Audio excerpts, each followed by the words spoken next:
बालमित्रांनो, good morning dear friends. मी Nilima Kadam, virtual training centre, standard 6 science, diversity in living things and their classification. सजीवातील विविधता आणि वर्गीकरण. सजीव या पृथ्वीवर सजीवांचा सहवास कुठे कुठे आहे हे आपण बघितलेलं आहे आणि या सजीवातील विविधता कशा प्रकारे अस्तित्वात आहे आणि या सजीवांचं या विविधतेमुळे वर्गीकरण कशा प्रकारे केलं जातं त्याबाबत आपण या पाठातून माहिती घेणार आहोत. Always do your best. What you plant now you will harvest later. बालमित्रांनो, पृथ्वी हा एक अनमोल ग्रह आहे, कारण सजीव सृष्टी असलेला हा एकमेव ग्रह आहे हे आपण इयत्ता 5वी मध्ये शिकलेलो आहोत. There are different animals on land, in water, various types of fishes are there, in air, so many kinds of birds are there. आणि त्याचबरोबर काही कीटक आहेत आणि त्यांच्या कीटकांच्या बरोबरीने या पाण्यात, हवेत, जमिनीवर असंख्य प्रकारचे सूक्ष्म जीव आहेत. There are so many microorganisms on land, in water and in air also. Therefore, in all these spheres of the earth, living things exist. Not only animals, but plants also exist in all these spheres. तर सजीवांचं अस्तित्व या पृथ्वीच्या सगळ्या तीनही आवरणांमध्ये आपल्याला आढळून येतो. आता या आवरणांमध्ये या प्राण्यांबरोबरच अनेक प्रकारच्या वनस्पती आपल्याला आढळतात. मोठमोठे वृक्ष, वाळवंटातील वनस्पती, निवडुंगासारख्या, तर पाण्यामध्ये असणाऱ्या कमळासारख्या वनस्पती, काही वेली, creepers, trees, aquatic plants, so many variety of plants are there. काही ठिकाणी आपल्याला गवत आढळतो. Short grasses are there. Big trees are also there. Canopy, orchids. So various types of plants are found in many places around us. Now all these plants have survived because of their ability to adjust themselves to the conditions in their surroundings. प्रत्येक ठिकाणी आपल्याला वेगवेगळ्या प्रकारच्या वनस्पती आढळून येतात. वाळवंटातील वनस्पती वेगळ्या आहेत, पाण्यात आढळणाऱ्या वनस्पती वेगळ्या आहेत आणि त्यांची काहीतरी वैशिष्ट्ये आहेत आणि यामुळेच आपल्याला या वनस्पतींमध्ये असंख्य प्रकारची विविधता आढळून येते. आता या वनस्पतींमध्ये असणारी ही विविधता आहे. उदाहरणार्थ जर गुलाब बघितली आपण तर असंख्य प्रकारचे आपल्याला गुलाब आढळतात. Diversity among flowers. Similarly diversity among fruits also exist. अनेक प्रकारचे आंबे, अनेक प्रकारची सफरचंद, मग फळांमध्ये, फुलांमध्ये ही असंख्य प्रकारची आपल्याला विविधता आढळून येते आणि म्हणूनच या विविधतेचा अभ्यास करण्यासाठी या वनस्पतींच्या वर्गीकरणाची आवश्यकता आहे. आता वनस्पती वेगवेगळ्या प्रकारच्या आहेत.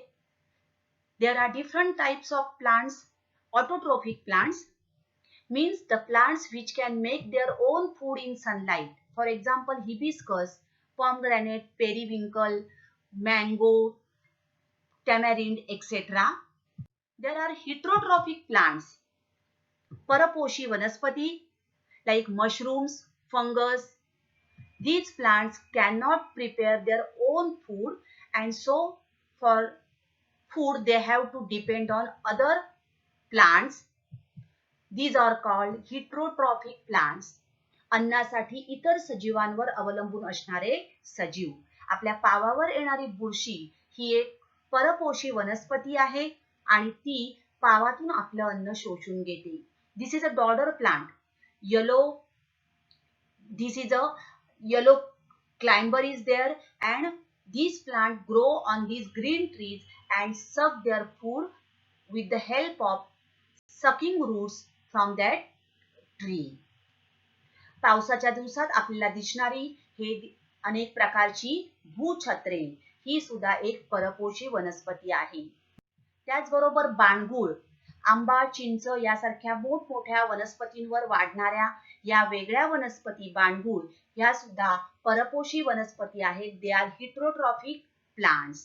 They absorb their food from that main tree, that is from mango or tamarind tree. There are some insectivorous plants also. These plants consume insects. For example, peacher plant, Venus flytrap, Drosera or sundew plant. Now these plants take insect as their food, and with the help of these insects they fulfill their nitrogen requirement. नायट्रोजनची कमतरता पूर्ण करण्यासाठी या वनस्पती अशा प्रकारे कीटक आपलं भक्ष्य म्हणून घेतात. ही आहे दवबिंदू ड्रॉसेरा. याच्यावर ही जी शुंडक तुम्हाला दिसत आहेत, there R tentacles over here, आणि या टेंटॅकल्सच्या टोकाशी असणारे हे जे बिंदू आहेत त्यातून एक द्रव पदार्थ स्त्रवतो आणि सूर्यप्रकाशात तो चमकतो आणि त्यामुळे कीटक त्याच्याकडे आकर्षिला जातो आणि हा चिकट असल्यामुळे कीटक त्यामध्ये फसतो आणि त्या वनस्पतीला आपलं अन्न मिळवणं शक्य होते. आता या वनस्पतींची थोडक्यात आपण माहिती घेऊया. वनस्पतींचे अवयव कोणकोणते आहेत? वनस्पतींचे अवयव म्हणजेच मूळ, ही आहे आपली वनस्पती, मूळ, खोड, पाने, फुले आणि फळे हे वनस्पतींचे विविध अवयव आहेत. आता वनस्पतीची रचना, the structure of a plant is generally divided into two parts. So one part is a root system, and the other part, root system means the root which grows below the ground surface. हा झाला मुळाचा भाग. आणि shoot system means the stem which grows above the ground. So these are the two parts of plant. Now root, there are two types of root, tap roots and fibrous roots. तंतुमय मुळे आणि सोट मुळे. सोट मुळे म्हणजे एक मुख्य मूळ असतं आणि त्याला अनेक उपमुळे फुटतात. Main root and many supplementary roots are there. And fibrous roots, अनेक मुळे या एकाच ठिकाणाहून फुटतात. Now functions of these root. First function is to hold the plant in the ground and keep it upright, and similarly to take water and minerals from the soil and supply to the stem and leaves. In some plants, the roots do the function of storing food. For example, carrot, sweet potato, beetroot, etc. Stem, खोडाचं कार्य आपण बघणार आहोत. Function of the stem. खोड हे वनस्पतींमध्ये प्रामुख्याने अन्न निर्मिती, अन्न वहन करण्याचं कार्य करतं. Stem carries out the function of conduction of food.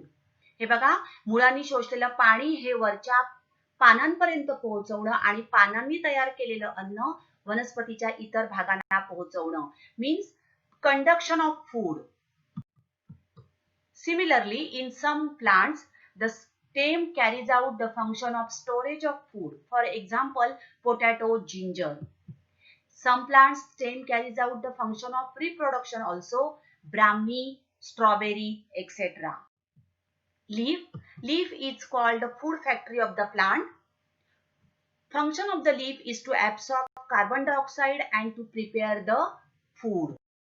Now, food is necessary for the growth of the plant, and with the help of chlorophyll in the leaf and sunlight, plants prepare their own food with the help of carbon dioxide in the atmosphere, water, and light energy is converted into chemical energy. This process is known as photosynthesis.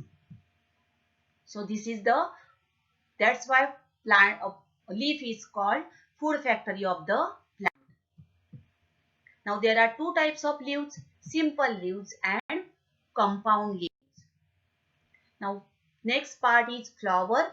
This is the important means of reproduction and this is the most attractive part of the plant.